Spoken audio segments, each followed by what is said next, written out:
Konon, jika bisa menemukan motor bekas dan meletakkannya di atas pipa T, perhatikan area yang ditandai. Sambil itu, gunakan alat pemotong untuk memotong bagian berlebih dari area yang ditandai. Maka motor bisa terkunci rapat. Segera setelah itu, lakukan melubangi sisi. Kemudian, masukkan kabel motor ke dalamnya. Setelah itu, tutup bagian atas dengan pipa lurus dan tutup. Di sisi lainnya, sambungkan dengan pipa lurus dan kemudian kunci sebuah pipa peredam.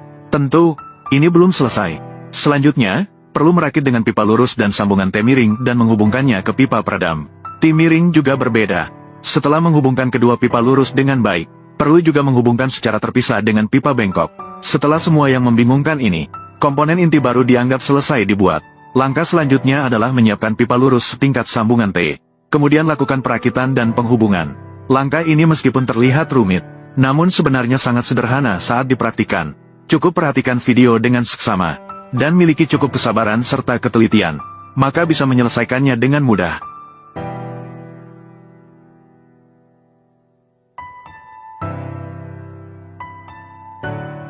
Setelah bagian pertama rangka pipa selesai, selanjutnya perlu menggunakan sisa sambungan T penyangga pipa.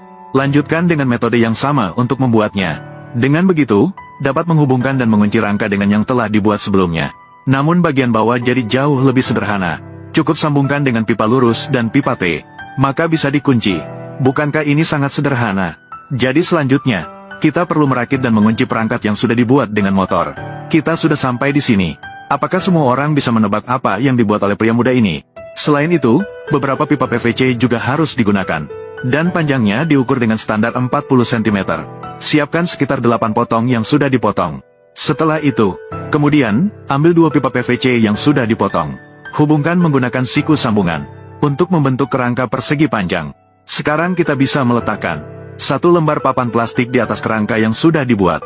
Perlu diperhatikan bahwa pada minggu ini harus dikunci dengan kuat. Setelah semuanya terpasang dengan metode ini, kita dapat menghubungkan kerangka yang sudah dibuat dengan perangkat motor untuk menyatukannya.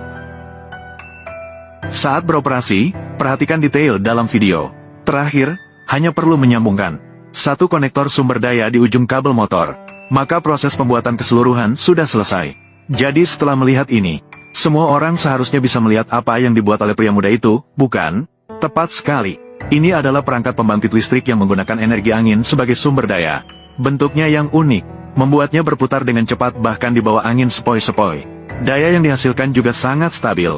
Jika digunakan bersamaan dengan inverter, kita bisa mendapatkan generator energi bersih yang dapat terus menghasilkan tegangan 220 volt untuk rumah. Daya yang dihasilkan bahkan dapat menggerakkan motor berdaya tinggi tanpa masalah sama sekali. Jika dihubungkan dengan baterai, menghasilkan listrik sambil menyimpan, maka akan ada listrik yang tidak akan habis. Bukankah itu cukup bagus?